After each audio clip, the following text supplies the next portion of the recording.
नमस्कार दोस्तों। RGPV diploma engineering के सभी ब्रांचों के सभी सेमेस्टर का एग्जाम टाइम टेबल आ चुका है।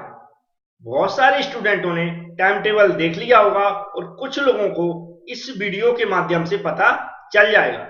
लेकिन जो लोग देख चुके हैं और जिन लोगों ने अभी नहीं देखा है, अभी अभी देख रहे हैं, वो सभी लोग एक बार इस वीडियो को जरूर देखें, क्योंकि टाइम टेबल में जो अलग अलग स्कीम चल रही है हमारी, उसके अकॉर्डिंग डेट दी गई है। तो आप एक बार इस वीडियो को देख लेंगे तो आपकी जो कंफ्यूजन है वह दूर हो जाएगी। तो चलते हैं आरजीपीवी डिप्लोमा की वेबसाइट पर। तो जैसे ही आप आरजीपीवी डिप्लोमा की वेबसाइट ओपन करेंगे तो इंपॉर्टेंट अलर्ट से ओपन हो जाएगा ब्लैक कलर में आपके मोबाइल में। तो फर्स्ट यहाँ पर लिखा है time table of diploma engineering and vocational diploma मई जून 2023। और जैसे ही इस पर क्लिक करेंगे तो आपको एक और नई विंडो खुलेगी। उसमें कुछ इस तरह आपको दिखेगा। तो नोटिस की शुरुआत ऐसे होती है, यहाँ पर हम डेट चेक कर सकते हैं कि 9 तारीख को, मतलब 9 मई को ये हमारा नोटिस रिलीज हुआ है। नीचे आप देखेंगे थोड़ा सा, तो इसमें लिखा हुआ है जो विश्वविद्यालय द्वारा विभिन्न डिप्लोमा इंजीनियरिंग के नियमित और जो भी हमारे पार्ट टाइम है या वोकेशनल है, इन सब की डेट 5 जून 2023 से आयोजित होने वाली है। इसके बाद आप नीचे जब इसको ओपन करते जाएंगे इस तरह के बहुत सारे पेज खुलेंगे। इनको सब हमें इस तरह निकालते हुए चलना है। और डायरेक्ट यहाँ पर सभी सेमेस्टर का वैसे टाइम टेबल आपको मिल जाएगा, लेकिन मैं अभी इस मैकेनिकल का यहाँ पर समझा रहा हूँ। जैसे कि यहाँ से सेमेस्टर स्टार्ट होता है अप्लाइड वीडियोग्राफी, और बहुत सारे यहाँ पर ब्रांच आप चेक कर लेंगे और देख सकते हैं। एक मैं मैकेनिकल का समझा दूंगा तो आपको उससे समझ में आ जाएगा। तो यहाँ पर आप 74 पेज नंबर पे जाएंगे आप, तो 112 टोटल 112 पेज है, उसमें 74 जो पेज नंबर है उसमें मैकेनिकल इंजीनियर लिखा हुआ है। यहाँ पर ब्रांच कोड लिखी हुई है, इसको मिला लें जरूर, और सेमेस्टर लिखा हुआ है। नीचे आप आएंगे तो यहाँ पर डेट लिखी हुई है, डे लिखा हुआ है, टाइम लिखा हुआ है, और शिफ्ट लिखी हुई है, और सब्जेक्ट नेम और पेपर टाइप लिखा हुआ है। और जो स्कीम है इसको ध्यान से हमें पढ़ना है। यहाँ पर लिखा सीजीपीए 2022, सीजीपीए 2022, तो 2012, जो 2012 की पुरानी स्कीम थी। ऐसे बहुत सारे स्टूडेंट रह गए होंगे जिनके डिप्लोमा कंप्लीट नहीं हुए, तो 2012 की स्कीम में जो भी पढ़ रहे थे उन लोगों का ये टाइम टेबल है। इससे हमें इसके बाद जो नेक्स्ट पेज मिलेगा आपको 75 पेज नंबर, इसमें आपको दिख रहा होगा यहाँ पर लिखा ओसीबीसी 2020, ओसीबीसी 2020 लिखा हुआ है। तो जो हमारे 2019 की स्कीम चल रही है उसमें अभी 6 सेमेस्टर आता है। कौन सा आता है? 6 सेमेस्टर आता है। तो 6 सेमेस्टर का सबसे पहले हम टाइम टेबल देखेंगे। तो नीचे को आएंगे आप, तो यहाँ पर लिखा देखो 6 सेम ओसीबीसी 2019 ओसीबीसी 2022। इसको हमें थोड़ा सा जूम करेंगे जिससे और अच्छे से आपको दिखाई दे। सबसे पहले हमने स्कीम देख ली है 6 एम ओसीबीसी 2019 और ओसीबीसी 2020 ग्रेडिंग सिस्टम। पेज नंबर किस पे? 75 पर। यहाँ पर हमें डेट देखना है, तो 5 तारीख को पहला पेपर है हमारा, जिसका कोड है 601 6942 डिजाइन ऑफ मशीन एलिमेंट, जो कि सभी का होगा। जिन्होंने सब्जेक्ट की चॉइस करते हैं उसमें जो कॉमन सब्जेक्ट होगा डिजाइन ऑफ मशीन एलिमेंट सभी का है। मतलब 5 तारीख को आपको डिजाइन ऑफ मशीन एलिमेंट का पेपर देना है, जो टाइमिंग है 11 से 2, ये भी आपको याद रखना है। इसके अलावा फिर second paper refrigeration and air conditioning का है, उसकी डेट देखेंगे तो 8/6/2023 है। मतलब 5 के बाद सीधा 2 दिन का गैप लेके 8 को पेपर रखा गया सेकंड वाला रेफ्रिजरेशन एंड एयर कंडीशनिंग। फिर थर्ड पेपर है 13 तारीख को, जो है पावर प्लांट इंजीनियरिंग का। अगर किसी के पास 3 ही सब्जेक्ट है तो पावर प्लांट इंजीनियरिंग का लास्ट पेपर होगा आपको, मतलब 5 से स्टार्ट होंगे और 8 दिन के अंदर आपके पेपर खत्म हो जाएंगे 13। इसके अलावा कुछ लोगों ने जैसे रेफ्रिजरेशन या पावर प्लांट की जगह कुछ और सब्जेक्ट लिए होंगे, टूल इंजीनियरिंग तो उसका 19 को है, इंडस्ट्रियल ऑटोमेशन तो उसका 23 को है, और हाइब्रिड व्हीकल्स उसका 24 को है, और 26 को इक्विपमेंट वाला है। तो इस 6 सेम को आपको समझ में आ गया होगा। अब जो स्कीम से इसके बाद जो रेगुलर सेमेस्टर चल रहा है, 5th सेम में अगर किसी की बैक है सब्जेक्ट, तो मतलब 6 सेम में जो पेपर दे रहा है उनके 5th सेम बैक हो सकते हैं। जैसे कि थ्योरी ऑफ मशीन का सबसे ज्यादा बैक है, तो ये है 7 को। मतलब आपको 5 के बाद 7 को एक पेपर देना है थ्योरी ऑफ मशीन का, याद रखें। 5 तारीख को आप रेगुलर पेपर देंगे डिजाइन ऑफ मशीन एलिमेंट का, फिर आपको 7 को बैक पेपर देना है थ्योरी ऑफ मशीन का, और फिर से आपको 8 को आरएसी का भी देना है। तो यहाँ पर बहुत बड़ी उलझन हो गई है आप लोगों के लिए जिनका बैक है थ्योरी ऑफ मशीन, कि आपको लगातार आरएसी जैसा पेपर देना जिसमें थ्योरी ऑफ मशीन को देना ही है। तो यहाँ पर आप समझ के रखें। इसके बाद देखो यहाँ पर भी एक और उलझन, अगर किसी का ऑटोमोबाइल इंजीनियरिंग बैक है तो उसको 12 को रख दिया है, और 12 के बाद 13 को उसने पावर प्लांट इंजीनियरिंग रख दिया है।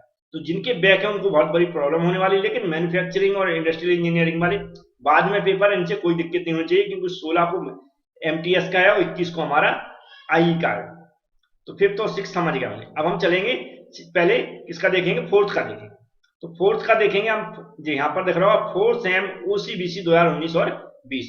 जो अभी रेगुलर स्टूडेंट पढ़ रहे हैं उनकी स्कीम यही चल रही है, OCBC 2019 और 20। अब देखेंगे इनका स्ट्रेंथ ऑफ मटेरियल का पहला पेपर है, और जो टाइम है 11 से 2, 6934 पेपर कोड है, और जो डेट है वो 6/6/2023, मतलब 6 जून को इनका पहला पेपर रखा गया है। इसको 6 जून को इनका पहला पेपर है स्ट्रेंथ ऑफ मटेरियल का। फिर 6 के बाद 4 दिन का गैप दिया गया और 10 तारीख को रखा गया है fluid mechanics and hydraulic machinery का, इसका fluid mechanics and hydraulic machinery का। इसके बाद 10 के बाद 5 दिन का, मतलब 4 दिन का लगभग बीच में गैप दिया गया है मशीन ड्राइंग एंड कैड की तैयारी करने के लिए। बड़े आसानी से आप 4 दिन में तैयारी कर सकते हैं। और किसको है, 15 तारीख को machine drawing and auto CAD. फिर 17 तारीख को सिर्फ 2 दिन का गैप दिया गया, मतलब एक दिन 16 को गैप है, 17 को पेपर देने आपको इंजीनियरिंग मेजरमेंट एंड मेंटेनेंस। तो 6 से स्टार्ट होना सेकेंड ईयर के पेपर और 17 को खत्म हो जाना। इसके बाद हम देखेंगे इसी के थर्ड सेम का अगर बैक पेपर है किसी का, वो कैसे फंसेगा, ध्यान से समझो। जैसे अपन 6 को पेपर दे रहे हैं, इसके 9 को, अगर किसी का मैन्युफैक्चरिंग प्रोसेस बैक है तो 9 को पड़ेगा। अगर किसी का thermal engineering back, thermal engineering तो बहुत सारे लोगों का बैक है, इसका पेपर पड़ा 14 को। अब यहाँ पर स्कीम देखें, आप 14 को पेपर देंगे थर्मल इंजीनियरिंग का, लेकिन फिर 15 को भी पेपर आपको देना किसका, मशीन ड्राइंग का। तो मतलब आपकी एक दिन का भी गैप नहीं है, 14 को भी पेपर देगो, 15 को भी देगो। तो बैक होने से कितने नुकसान होते हैं आपको दिख रहा होगा। फिर इधर 20 को पेपर है आपको बेसिक इलेक्ट्रिकल इंजीनियरिंग का, और मटेरियल साइंस का है 22 को। सबसे बड़ी प्रॉब्लम कहाँ, 14 और 15 को जो पेपर फंसेंगे यदि किसी का थर्मल इंजीनियरिंग का बैक है। अब जो हमारी OCBC स्कीम में पढ़ रहे थे फर्स्ट और सेकंड सेमेस्टर, उनका भी टाइम टेबल आ चुका है। तो देखो यहाँ पर फर्स्ट सेमेस्टर, सेकंड सेमेस्टर के और फर्स्ट सेमेस्टर के बैक हैं। जैसे कि किसी का अगर फिक्स बैक है तो 3/7 को है, मतलब इसमें अच्छा खासा गैप मिल गया आपको। तो हम यहाँ पर देख रहे हैं 3 तारीख को, मतलब इससे कोई मतलब नहीं, आपके पेपर तो 22 को ही खत्म हो जाएंगे, 20 को ही खत्म हो जाएंगे कई लोगों के, या 17 को ही कई लोगों खत्म हो जाएंगे अगर बैक नहीं है तो आराम से फिर आपको बहुत सारा गैप मिलेगा, क्योंकि 3 तारीख को पेपर है, और फिर 6 को पेपर है, 10 को पेपर है, ये सब जुलाई में पेपर है। मतलब कम्युनिकेशन स्किल बैक है तो किससे 27 जून से स्टार्ट हो रहे हैं और 10 जून को फर्स्ट ईयर खत्म हो रहे हैं। तो यहाँ से OCBC वाला स्कीम देख सकते हैं आप।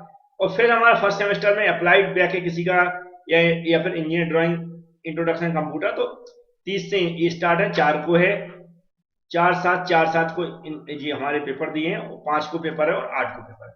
तो फर्स्ट ईयर काफी दूर है, आप तैयारी कर सकते हैं, लेकिन आपको समझ में आ गया होगा कि हमें कौन से टाइम टेबल देखना है। अब जो रेगुलर फर्स्ट ईयर है वो लोग ध्यान दें, जो रेगुलर फर्स्ट ईयर है उनका टाइम टेबल आप देख लें, यहाँ पर उसके नीचे रेगुलर फर्स्ट ईयर का भी टाइम टेबल दिया गया है। तो जो भी आपके दोस्त लोग हैं या जूनियर है उनको भी बता दें कि सबसे नीचे टाइम टेबल अलग से दिया गया है, जहां लिखा फर्स्ट सेम OCBC 2022, क्या लिखा है, first sem OCBC 2022 grading, second same OCBC 2022 grading, ऐसा लिखा हुआ है।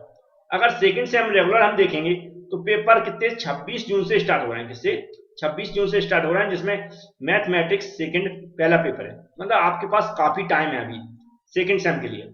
फिर 30 जून को सेकंड पेपर है इनका अप्लाइड फिजिक्स सेकंड, 4 जुलाई को फिर पेपर है सीधा इंट्रोडक्शन टू कंप्यूटर, फिर 7 जुलाई को पेपर है fundamental of electrical and engineering. फिर जो बैक के पेपर फंसेंगे वो कैसे फंस रहे हैं, 28 तारीख को आपको मैथमेटिक्स फर्स्ट का फंसेगा, जो कि अगर बैक है आपका, तो 1 जुलाई को फिर आपको अप्लाइड फिजिक्स फर्स्ट का होगा यदि आपका बैक है, तो 5 तारीख को अप्लाइड केमिस्ट्री का है, और 8 जुलाई को आपका कम्युनिकेशन स्किल का है। तो फर्स्ट ईयर के हम कह सकते हैं कि जो पहला पेपर होगा वह 26 जून को होगा, और लास्ट पेपर होगा वो कब होगा, 7 को 8 कह सकते हैं। कम्युनिकेशन बैक है तो ठीक है, नहीं है बैक तो हमारे 7 जुलाई को खत्म हो जाएंगे। तो 26 जून से स्टार्ट हो रहे हैं और 7 जुलाई को खत्म हो रहे हैं। तो फर्स्ट ईयर का जो भी है स्टूडेंट उनको बता दें, इन्फॉर्म कर दें कि आप लोगों का भी टाइम टेबल आ गया है। जैसे ही आप जो 75 पेज से 76 पेज नंबर पे जाएंगे तो आपको ये दिख जाएगा। तो उम्मीद है, लेकिन तैयारी के लिए याद रखें मैंने कंप्लीट तैयारी करवा दी है और बहुत टाइम है अभी आपके पास। आप घबराएं नहीं, रेगुलर तरीके से जैसे वीडियो में डाल रहा हूं या मैं डाल चुका हूं वह आप देखें अच्छे से। अगर आपको वीडियो में प्रॉब्लम आ रही है, आपको लग रहा है कि नोट्स से हम और अच्छे से स्टडी कर सकते हैं, तो नोट्स आप एप्लीकेशन चले जाएं। थोड़ा सा खर्चा होगा, जितना QB का खर्चा है उससे कम ही खर्चा लगेगा आपको, लेकिन आपको एक कंप्लीट नोट्स मिल जाएंगे और एक अच्छे से तैयारी हो जाएगी। न्यूमेरिकल की मेरी गारंटी है, मैं प्रैक्टिस करवाता रहूंगा, कंटिन्यू वीडियो डालता रहूंगा। Thank you friends.